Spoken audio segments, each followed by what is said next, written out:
Praise the Lord. ஆண்டவரும் அருமை இரட்சகருமாகிய இயேசு கிறிஸ்துவின் நாமத்தில் நான் உங்களை வாழ்த்துகிறேன். மறுபடியுமாக கர்த்தருடைய பரிசுத்தமான வார்த்தைகள் மூலமாய் உங்களை சந்திப்பது மிகுந்த மகிழ்ச்சி. ஆண்டவருடைய கிருபையினால் நம்ம தொடர்ந்து பார்த்து கொண்டு வருகிற ஒரு காரியம் 3 ராட்சதர்கள் அப்படிங்கிற தலைப்பில் முதலாவது ஓக் என்கிற ஒரு ராட்சசனை பற்றி பார்த்தோம். கிட்டத்தட்ட 13 அடிகளுக்கு மேலே உயரம் உள்ளவன். சரிங்களா? அப்படிப்பட்ட ஒரு மனுஷனை கர்த்தர் இஸ்ரவேல் ஜனங்கள் மூலமாக, அதாவது மோசையின் காலகட்டத்திலேயே அவனை வீழ்த்தும்படி கர்த்தர் செஞ்சார். அதுக்கப்புறம் நீங்கள் பார்த்தீங்கன்னா, நான் தாவீதினுடைய நாட்களில், அதாவது கோலியாத்தை சொல்லாமல் இன்னும் ஒரு 4 பேர் இருந்தாங்க, அவர்களை பற்றி சொன்னேன். தாவீதினுடைய சேவகர் கையினாலே அவர்கள் மடிந்தார்கள். அதில் ஒரு மனுஷன் குறிப்பிடத்தக்கவன் 24 விரல்கள் உள்ளவன் என்பதை நம்ம நேற்று பார்த்தோம். இன்றைக்கு தாவீது கோலியாத்தை வீழ்த்தினது நம்ம எல்லாருக்கும் தெரியும். கிட்டத்தட்ட கோலியாத்துடைய உயரம் நம்ம எல்லாருக்கும் தெரியும். நீங்கள் பார்த்தீங்க அப்படின்னா அவனை பற்றி பைபிள் சொல்லுது. நான் படிக்கிறேன் 1 சாமுவேல் 17:4 போட்டிருக்கு. அப்பொழுது காத் ஊரானாகிய கோலியாத் என்னும் பேருள்ள ஒரு வீரன் பெலிஸ்தரின் பாளையத்திலிருந்து புறப்பட்டு வந்து நடுவே நிற்பான். அவன் உயரம் 6 முழமும் 1 ஜானும், அப்ராக்சிமேட்டாக கிட்டத்தட்ட 10 அடி.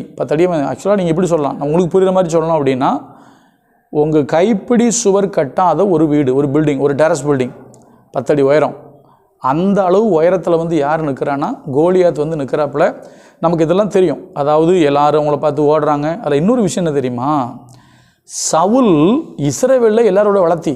ஏன்னா சாமுவேல் பார்க்கும்போது வசனம் சொல்லுது, எல்லாரும் அவனுடைய தோளுக்கு கீழே தான் இருந்தாங்க. அந்த அளவுக்கு வளர்த்தியாக இருந்தது யாருன்னா சவுல். ஆனால் அந்த சவுல் கூட இந்த கோலியாத்தை பார்த்து பயப்படுறாப்புல. இன்னும் சொல்லப்போனால் சாமுவேல் பார்த்து இவன் தான் ராஜாவாக இருப்பான் என்று நினைத்த தாவீதின் அண்ணமாரும் அங்கே இருக்கான். அவர்களும் பார்த்து பயந்து என்ன செய்கிறாங்க, ஓடுறாங்க.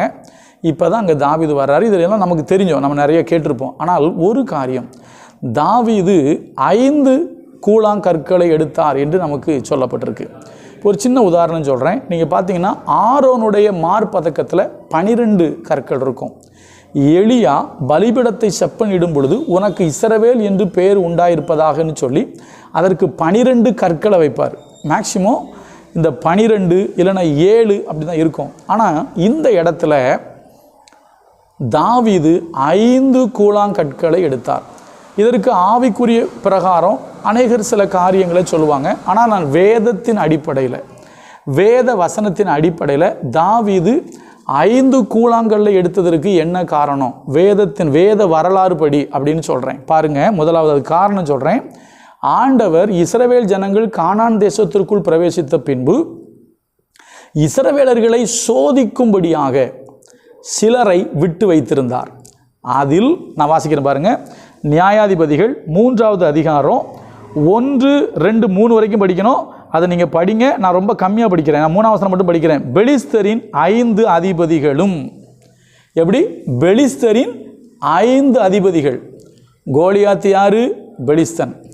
இஸ்ரவேல் ஜனங்களோடு அதிகமாக யுத்தம் பண்ணது யாருன்னா பெலிஸ்தர். நான் ஏற்கனவே சொன்னது போல் பெலிஸ்தரில் தான் ராட்சசர்கள் இருந்திருக்காங்க. சரியா? இப்போ நம்ம ஏற்கனவே பார்த்தோம், அந்த காத்து ஊரில் உள்ள ஆட்கள் தான் பார்த்தேன். நான் நேற்று உங்களுக்கு சொன்னேன். இப்போ இவனும் காத்து ஊரானாகி கோலியாத்து தான். இவனுடைய சகோதரனை ஒருத்தன் தான் அங்கே கொண்டு இருக்கு. நம்ம அதெல்லாம் நேற்று பார்த்துட்டோம். அப்போ நல்லா கவனிச்சுக்கிடுங்க. வசனம் மிக அழகாக சொல்லுது, 5 அதிபதிகள் விடப்பட்டிருந்தார்கள். அவங்க யாருன்னா பெலிஸ்தரின் 5 அதிபதிகள். இப்போ தாவீதுக்கு இப்படி அவன் இந்த பெலிஸ்தர்கள் மேலே கோபம் வர்றதுக்கு இன்னொரு காரணத்தையும் சொல்கிறேன். ஒன்று, அவன் கர்த்தருடைய நாமத்தை நிந்திச்சான், அது ஒரு பக்கம். ஆனால் அதுக்கு முன்னால் ஒரு சம்பவம் நினச்சி உங்களுக்கு தெரியுமா? நியாயாதிபதிகள் புஸ்தகத்தில் சிம்சோன் தெளிலாளுடைய வீட்டுக்கு போயிட்டு வந்துட்டு இருப்பார்ல, அப்போ இந்த பெலிஸ்தருடைய அதிபதிகள்லாம் போய் யார்கிட்ட பேசுவாங்க? தெளிலாள்கிட்ட பேசுவாங்க. என்ன சொல்லுவாங்க? நீ சிம்சோனுடைய பலம் எதில் இருக்குன்னு எங்களுக்கு நீ காமிச்சு கேட்டு சொல்லிட்டீன்னா நாங்கள் எல்லாரும் உனக்கு என்ன செய்வோம்? ஆளுக்கு 1100 வெள்ளிக்காசு கொடுப்போம். எப்படி கொடுப்போம்?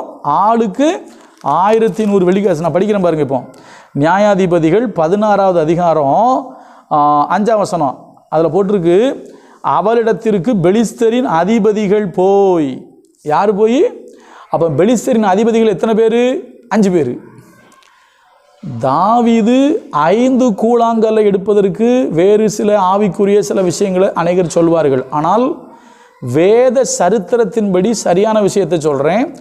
5 அதிபதிகளை அங்கே இருக்கிறார்கள். தாவீதுக்கு ஒரு சரியான கோல் இருக்கு. என்ன தெரியுமா? ஒரே அடி பெலிஸ்தனே காலி. பெலிஸ்த இனமே என்ன செய்யக்கூடாது, இருக்கக்கூடாது. சில பெலிஸ்தர்கள் அதுக்கப்புறம் இருந்திருக்காங்க. ஆனால் தாவீதினுடைய லட்சியம் நோக்கம் என்ன தெரியுமா? பெலிஸ்தரில் 5 அதிபதி இருக்கான், நான் 5 கல் எடுத்துகிட்டு போகிறேன், 5 பேரும் காலி. தாவீதுக்குள்ளே இருந்த ஒரு வேதனையான விஷயத்தை சொல்கிறேன். என்னென்னா, இந்த பெலிஸ்தர்கள் தான், இந்த 5 அதிபதிகள் தான் என்ன பண்ணாங்க தெரியுமா? தெளிலாளுக்கு காசு கொடுத்து சிம்சோனுடைய பலத்தை அறிந்து அவனை வஞ்சகமாய் வீழ்த்தினார்கள். இதையெல்லாம் தெரிஞ்சது. இதெல்லாம் தாவீதுக்கு என்ன செய்யும்? கண்டிப்பாக பின்னாட்களில் தெரிஞ்சிருக்கும் அல்லவா? அவங்க சந்ததிகள் சொல்லுவாங்க இல்லையா? அதனால தான் பார்த்தான், உள்ளே போனான், 5 கல்லை எடுத்தேன். ஏண்டா நீங்கள் 5 பேர் சேர்ந்து தானடா எங்கள் குடும்பத்தில் எங்கள் ஜனத்தில் இருந்த சிம்சோனுங்கிற மிகப்பெரிய வீரனை நீங்கள் வீழ்த்தினீங்க, உங்களை வீழ்த்துறதுக்கு நான் வாரேன்டா அப்படின்னு சொல்லிட்டு தான் 5 கல்லை எடுத்துகிட்டு யார் போனான்னா தாவீது போனார். சரியா? சில பேர் நிறைய காரியங்கள் சொல்லுவாங்க, அது அவங்களுக்கு வெளிப்படுத்தப்பட்ட காரியம். ஆனால் வேதத்தை பார்க்கும் பொழுது வசனம் வரலாறு வரிசையாக வருது, இப்படி தான் வருது. அப்போ இப்படி சொல்லட்டுமா? நான் ஏற்கனவே சொன்னது தான், பெரிய ராட்சசன் 10 அடிக்கு மேலே இருக்கிறவன், ஆனால் அவனை ஒரு சாதாரண ஆடு மேய்க்கிற பையனை கொண்டு வீழ்த்தும்படி கர்த்தர் செஞ்சார்.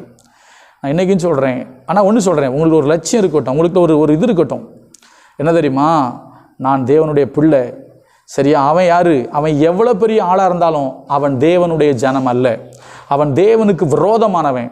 அவன் தேவனுக்கு விரோதமானவன் எவ்வளோ பெரிய ஆளாக இருந்தாலும் சரி, என்னை ஒன்றும் செய்ய முடியாது. பைபிளில் போட்டிருக்கு, அவர்கள் விசுவாசத்தினாலே ராஜ்யங்களை ஜெயித்தார்கள், ராஜாக்களை ஜெயித்தார்கள். ஐயா, நம்ம சாதாரண மனுஷனை பார்த்து பயப்படுற ஆட்கள் இல்லை, ராஜாங்கத்தை அசைக்கிறவர்கள் நீங்களும் நானும். ஆனால் நம்ம ஆட்சி மாறினாலே பயப்பட்டுக்கிட்டு இருக்கோம். எதுக்கும் நம்ம பயப்படக்கூடாது. ஜீவனுள்ள தேவனை ஆராதிக்கிறோம். சரியா? அப்போ தாவீதுக்குள்ளே ஒரு தெளிவு இருந்துச்சு. அந்த தெளிவு உங்களுக்குள்ளே இருக்குமே ஆனால் உங்கள் எதிராளி எவ்வளோ பெரிய ஆளாக இருந்தாலும் உங்களால் வீழ்த்த முடியும்.